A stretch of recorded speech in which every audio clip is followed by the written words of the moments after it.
تخيل تكون ساكن في مكان الناس كلها بتقول عليه مدينة أشباح، والشوارع فاضية والحي كله جديد، لدرجة تحس إنك داخل فيلم جاي من المستقبل.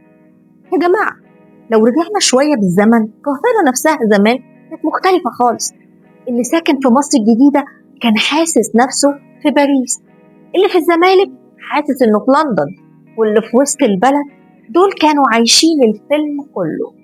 الزحمة والميكروباصات والبياعين وصوت الحرام، كل حاجة كانت موجودة.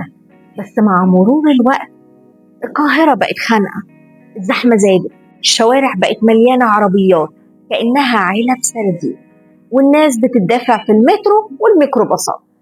ساعتها الحكومة قالت ستوب، لازم نوسع، نعمل مدينة جديدة، نبعد الناس شوية عن الزحمة، ونخلق مساحة جديدة للطبقات اللي بتحب الهدوء والخصوصية.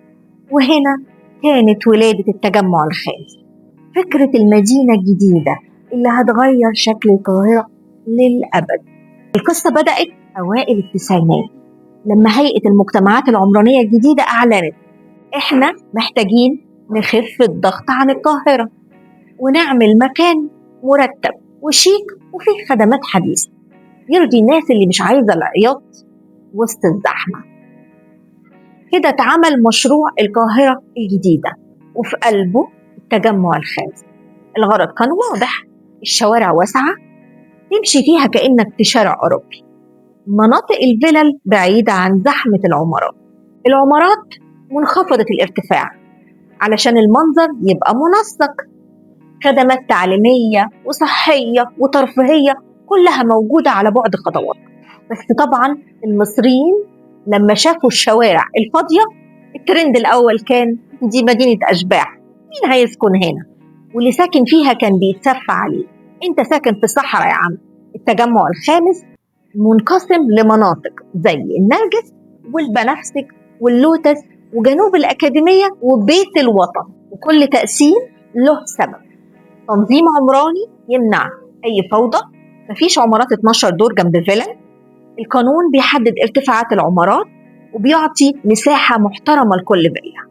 كل حي له طابع خاص يخليك تحس إنك عايش بره مصر فعليا. المصريين دايما عندهم روح الدعابة، أول ما شافوا الكومباوندات المصورة والبوابات الأمنية قالوا ده مش حي، ده قارة لوحده. بدأت تنتشر إشاعات وميمز على السوشيال ميديا، في حي معمول بس للكافيهات، اللي ما عندوش كلب ما يعرفش يعيش هناك، حتى الجراج أغلى من شقة في إمبابة. التجمع الخامس المكان الوحيد اللي لو عطست فيه بيجيلك إعلان كومباوند على التليفون.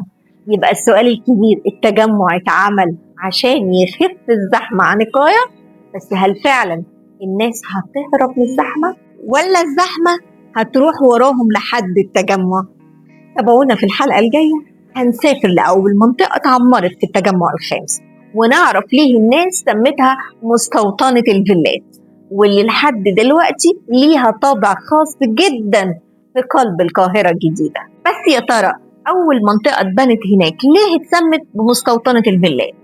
تابعونا في الحلقة الجاية واستعدوا لقصة من الآخر. كانت معاكم سحر غريب، وما تنسوش المتابعة والشير.